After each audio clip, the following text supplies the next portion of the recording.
Hello, and welcome to RuPaul's Drag Race Rejudged, where today I will be taking a look at the runway categories for Canada's Drag Race Seasons 1 through 3. In my preparation for my Canada's Drag Race videos, I rewatched a lot of Canada's Drag Race, and it really hit me that Canada's Drag Race has by far the best runway themes of any franchise ever. So that inspired me to make this video talking about some of my personal favorites and some that I think could be repeated on other franchises. The first category is Not My First Time from Canada's Drag Race Season 1. For this category, the queens had to remake a glowed up version of the first time they ever appeared in drag. This allows for some pretty amazing before and after pictures. Additionally, something like this was done in Evie Oddly's Season 11 makeover. It applies to every single queen, and I think it could be really interesting to bring it in as like a staple runway category for All-Stars. Similarly to how the Redemption runway has appeared a couple times, I think both of them should be staple runways for every All-Star season. Next up, we have Quebecy with the Good Hair from Canada's Drag Race Season 1. Once again, it's just a really strong runway concept. They did do a hairball on US Season 3. However, I think a hair-themed runway is long overdue. Canada did it. They showed so much versatility in what queens did. Jimbo and Alona had some of the greatest looks of the season. And it's just a really good way for queens to be able to show off their versatility instead of just having everyone wears black, everyone wears purple, everyone wears gold, and so on. Next up, we have Pageant Perfection from Canada's Drag Race Season 1. I am legitimately shocked that this had not been a category on a previous season. It seems like such an easy theme.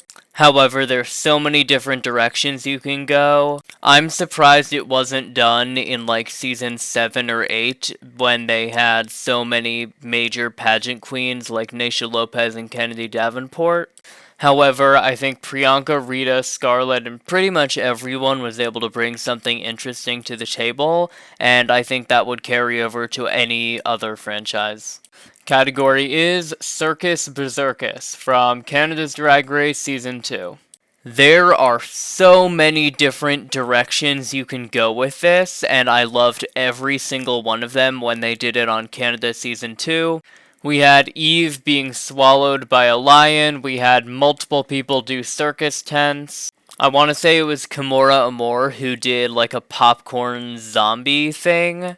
There's just so many opportunities for queens to show off their personal style and versatility, and I really hope we see something like this on other franchises.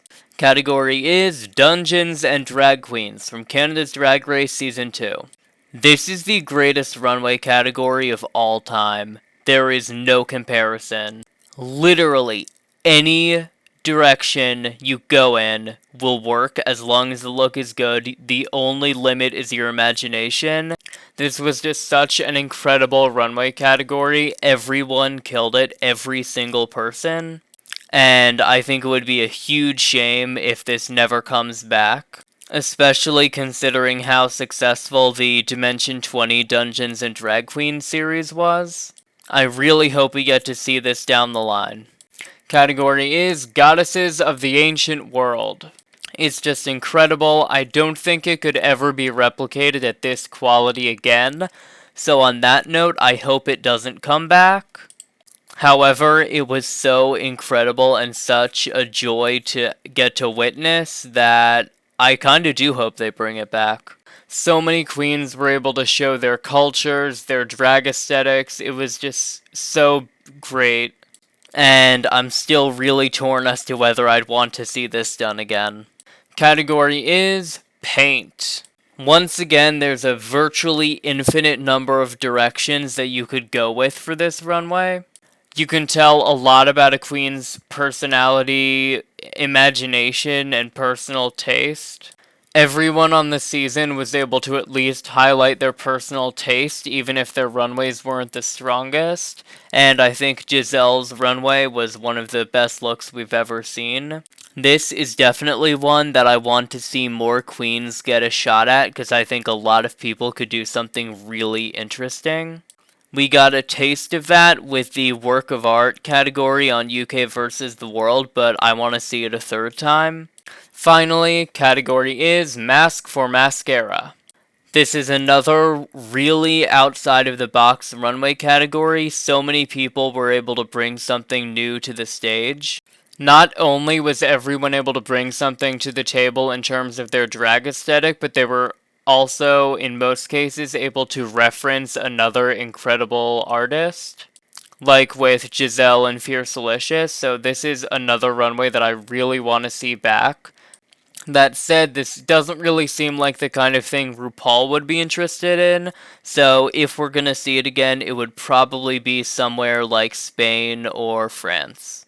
That being said, that is all I have for today. Please let me know if there were any Canadian runway categories you feel like I missed. Once again, that's all for this week. So, do you want more non-Emmy nominated content just like this? Well, then you should subscribe for more gay shit.